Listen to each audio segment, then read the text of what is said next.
million contract by the Lakers. He turned it down. He bet on himself. Well, he now signed a one-year, $5.9 million deal with the Celtics. What do you think about the saga of Schroder over the past 6 months? So the NBA doesn't provide the normal level of job security that people are used to in professional environments. Around 20 to 25% of players that you saw play in the league this year won't be in the league next year. And what happened for Dennis Schroder, there was a game of musical chairs at the point guard position, and when the music stopped, there wasn't no deal for him. You had people, young players like SGA and Trae Young getting deals along with Luka, and then you have elder statesmen getting paid like Conley and Lowry and CP3. But then here's the other thing that also takes place. The gift and the curse of playing in a large market. Yeah, in a large market, your numbers become like they're on steroids and you get more appearances and you get more show. But when you struggle, it works in reverse. So when you're playing alongside LeBron in the purple and gold and you struggling and they getting bounced in the first round, like Ben Simmons, somebody got to be the scapegoat.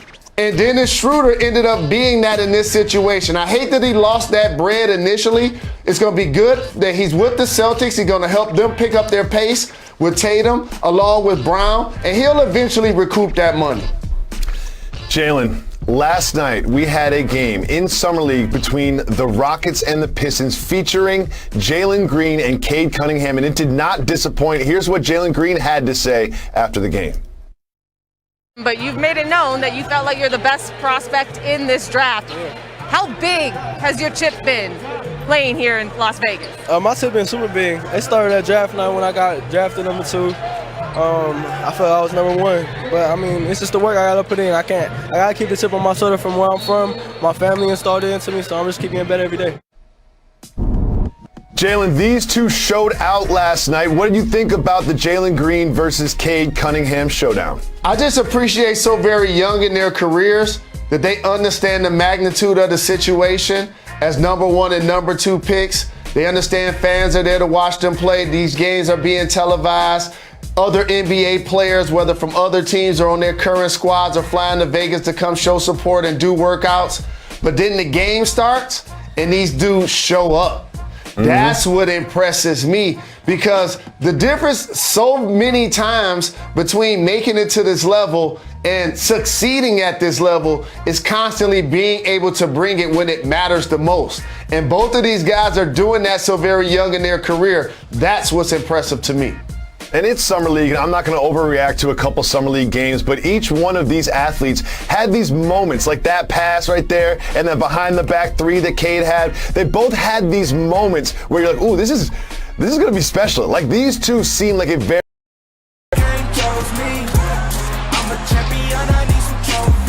This would definitely be a trio to be reckoned with.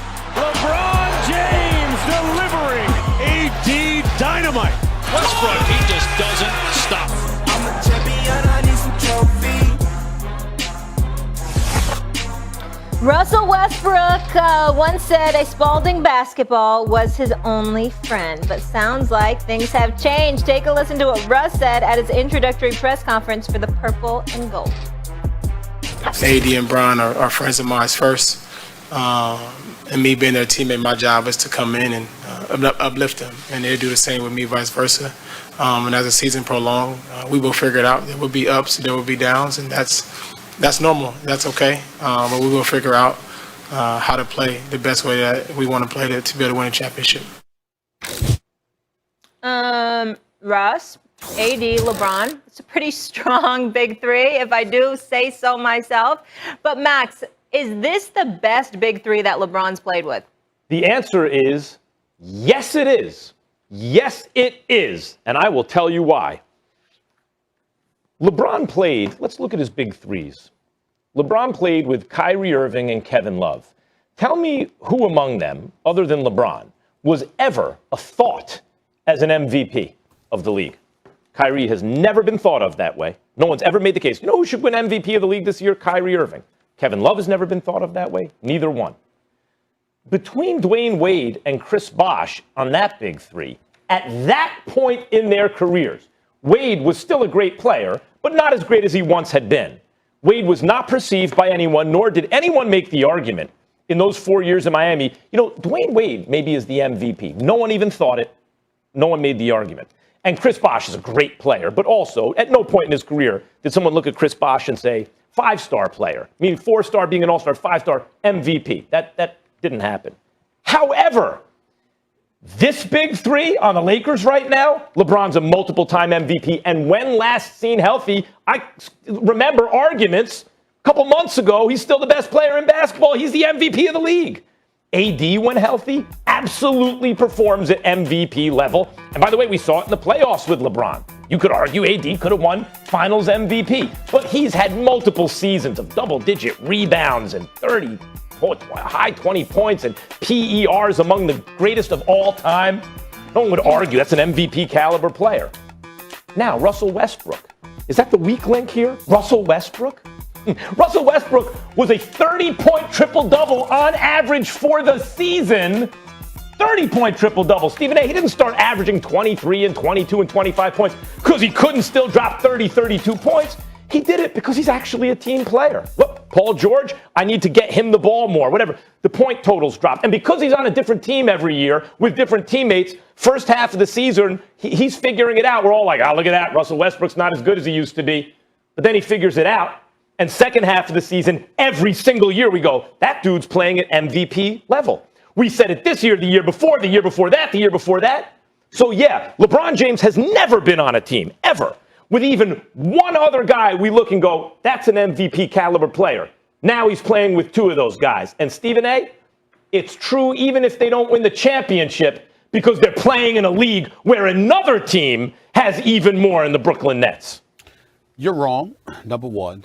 Number two, you have no clue what you're talking about. And the reason why you have no clue what you're talking about, Max, is very, very forgivable because your logic is deniable in this particular situation, Vicky, from iRobot. We know I like this. Spock. I like Spock. But Vicky was Spock too. Spock Kellerman works too. Either way, I see what you're doing with the Vicky thing. I'm not crazy about it. But I understand that. Yeah, I got it. If it was a different name, that's fine. Vicky's, I respect that. Spock Kellerman. We'll use Spock Kellerman.